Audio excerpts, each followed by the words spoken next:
अवधूत चिंतन श्री गुरुदेव दत्त श्री स्वामी समर्थ एक नवीन व्हिडिओमध्ये सर्वांचं खूप खूप मनापासून स्वागत आहे. आता येणारा जो गुरुवार आहे 18 डिसेंबरला, तो म्हणजे मार्गशीर्ष महिन्यातला चौथा आणि शेवटचा गुरुवार आहे.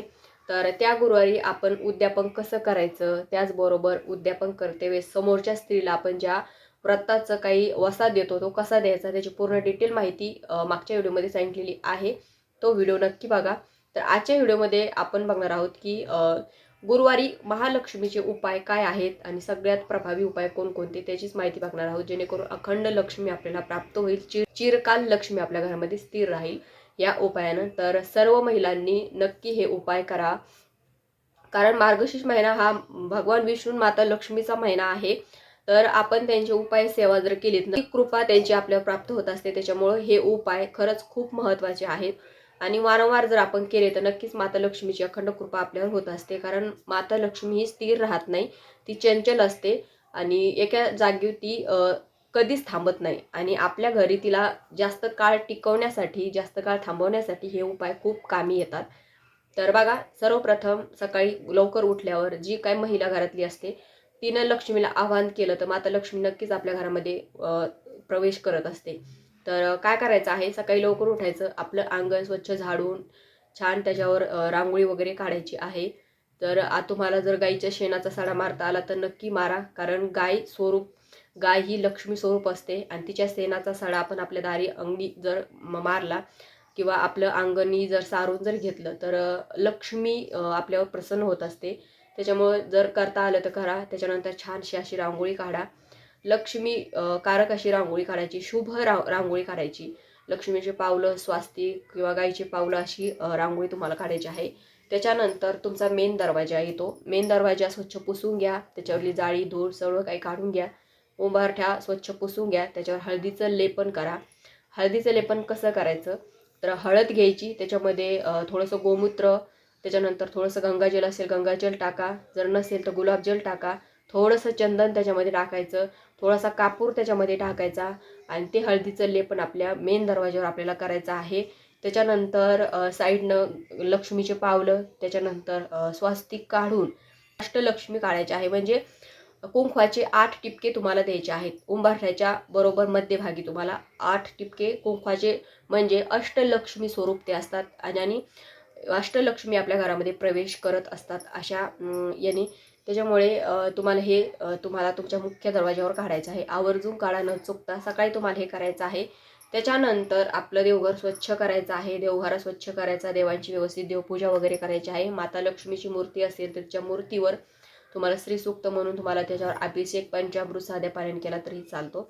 त्याच्यानंतर कुंकवाचा अभिषेक सुद्धा करा, म्हणजे कुंकुमार्चन सुद्धा करा. लक्ष्मीची मूर्ती नसेल तर श्रीयंत्र असेल तर चक्रराजयंत्र असेल, त्याच्यावर का होईना तुम्ही कुंकुमार्चन त्या दिवशी नक्की आवर्जून करा. लक्ष्मी माताची ही सर्वात उच्च कोटीची सेवा मानली जाते लक्ष्मी प्राप्तीची, त्याच्यामुळे ही सेवा त्या दिवशी आवर्जून करा. कोणतं श्रीयंत्र, चक्रराजयंत्र, मूर्ती काहीच जरी नसेल तर तुम्ही साधं मार्केटमधून 10-15 रुपयाचं श्रीयंत्र आणून त्याच्यावर सुद्धा तुम्ही सेवा करू शकता. त्याच्यानंतर छानशी गुरुवारची पूजा मांडायची आहे. गुरुवारची पूजा मांडल्यावर त्याच्यानंतर देवीची कहाणी किंवा देवीची आरती सायंकाळी वाचायची, कारण सायंकाळची वेळ ही लक्ष्मी माता घरात येण्याची वेळ असते. त्यावेळेस आपण ही कहाणी वाचली, छान अगरबत्ती किंवा धूप लावला आणि देवीची आरती केली तर देवीचा प्रवेश आपल्या घरामध्ये होत असतो. आणि सायंकाळच्या वेळेस मुख्य दरवाजावर एक तुपाचा दिवा लावायला विसरू नका. मागच्या वेळेस तुम्हाला सांगितलं होतं, जे मार्गशीर्ष महिन्यातले गुरुवार पडतात प्रत्येक गुरुवारी सायंकाळच्या वेळी शुद्ध गाईच्या तुपाचा दिवा एक आपल्या मेन दरवाजावर लावायचा आहे, तो पण तुम्हाला लावायचा आहे. छानशी सुगंधित धूप तुम्हाला दरवाजावर लावायची आहे. तुळशीबाई सुद्धा तुपाचा दिवा रोज न चुकता गाईच्या शुद्ध तुपाचा दिवा लावायचा, गाईच्या तुम्हाला रोज तुळशीबाई सुद्धा लावायचा आहे. तर उद्या पण म्हणजे येणाऱ्या गुरुवारी पण नक्की लावा. त्याच्यानंतर आपल्या गॅसची पूजा तुम्हाला करायची आहे. गॅसची म्हणजे बघा, आपले सर्व घराचा मेन जो भाग आपल्या असतो तो म्हणजे किचन, आणि तिथे अन्नपूर्ण मातेचा वास असतो. त्याच्यामुळं गॅस ओटा स्वच्छ पुसून घ्यायचा, गॅस स्वच्छ घासून घ्यायचा आणि गॅसची पूजा करायची. गॅसवर छान स्वस्तिक काढायचं. त्याच्यानंतर गॅसचा समोरचा जे काही भिंत असते, स्टाईल असते, त्याच्यावर सुद्धा स्वास्तिक काढायचं. आता हे स्वास्तिक कसं काढायचं आणि हे सेम स्वास्तिक तुम्हाला तुमच्या मेन दरवाजावर पण काढायचं आहे. तर गाईचं तूप घ्यायचं, अगोदर गाईच्या तुपाचं स्वास्तिक काढायचं, त्याच्यावर नंतर हळदीचं बोट ओढायचं, त्याच्यानंतर त्याच्यावर कुंकवाचं बोट ओढायचं, असं हे स्वास्तिक तुम्हाला काढायचं आहे. आणि त्याच्यानंतर गॅस त्याच्यानंतर मेन दरवाज्यावर पण हे असं सेम स्वास्तिक काढायचं, त्याची पूजा तुम्हाला करायची आहे. आणि गॅसवर स्वास्तिक काढून गॅसची पण पूजा करायची आहे.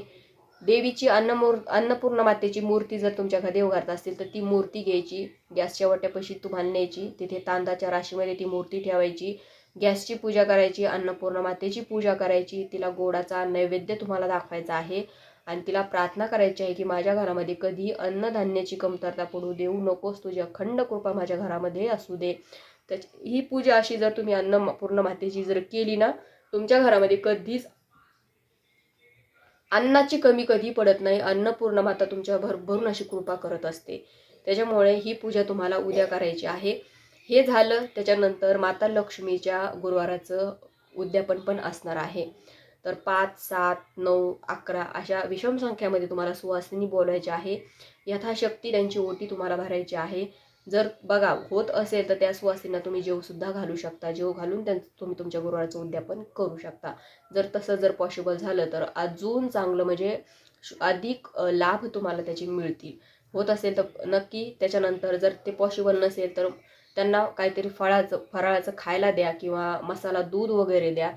जे तुम्हाला पॉसिबल असेल यथाशक्ती तुम्हाला तुमच्या गुरुवाराचं उद्यापन करायचं आहे. तर हे सर्व उद्यापन कसं करायचं तुम्हाला डिटेल माहिती मागच्या व्हिडिओमध्ये सांगितलेली. आता या व्हिडिओमध्ये सर्व सांगायचं म्हटलं व्हिडिओ खूप मोठा होईल. तर उद्यापन करायचं छानपैकी. देवीला पण गोडाधोडाचा नैवेद्य तुम्हाला करायचा आहे. खीर वगैरे जे काही तुम्हाला, आता प्रत्येक गुरुवारी तुम्ही खीर केलेली असते तर ह्या गुरुवारी काहीतरी वेगळं करा गोडाचं. माता लक्ष्मीला जे आवडेल, माता लक्ष्मी आपल्या प्रसन्न होईल तितके आपल्याला उपाय सेवा करायचे आहेत. नंतर आपल्या घरामध्ये प्रसन्नता यावी, आपल्या घरामध्ये सुख समृद्धी आनंद नांदावा. तर हे सर्व उपाय सेवा तुम्हाला गुरुवारी करायचे आहेत. मार्गशीर्ष महिन्यातला जो गुरुवार आहे त्या गुरुवारी तुम्हाला करायचे आहेत. तर नक्की करा. तर आजच्या व्हिडिओमध्ये इतकंच. व्हिडिओ आवडल्यास व्हिडिओ लाईक करा, शेअर करा, चॅनलला सबस्क्राईब करायला विसरू नका. झालेली सेवा श्री स्वामी समर्थ महाराजांच्या चरणी, परमपूज्य गुरु माऊलींच्या चरणी रुजू करते. श्री स्वामी समर्थ.